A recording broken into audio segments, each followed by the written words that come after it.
بسم الله الرحمن الرحيم سلام الله عليكم ورحمة الله تعالى وبركاته كلنا هبون داوديال meel kasto muuqaygu codkaygu idinka soo gaadhayo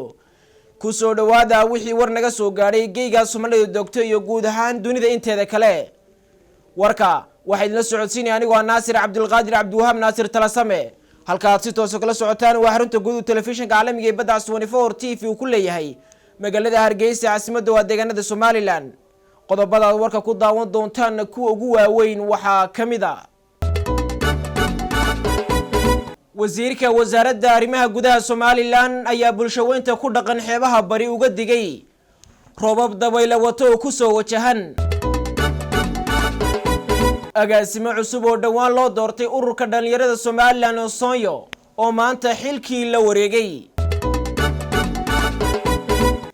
mid kamid ah siyaasiyiinta ka soo jeeda gobolka Sanaag ayaa madaxweynaha Somaliland mudane Muuse Biixi Cabdi ku canaantay inaanu haba yaraatee waxba ka weydiin talada dalka siyaasiyiinta deegaanadaasi mid kamid ah garyaqaanada Somaliland ayaa si sharciga baalmarsan ku tilmaamay qaabkii uu la wareegay xilka wasiirka wasaaradda cadaaladda Somaliland roobab dabayl xoogan wata ayaa ka daayay deegaano ka tirsan maamul goboleedka Puntland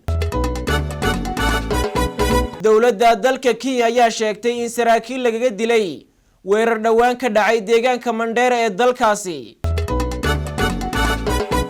daawadayaal saaxiibayaal kuwaasi waxay qaar kamid ah qodobada warka imikii haatan isku diyaariya qodobadaas iyo qodobo kale oo faahfaahsan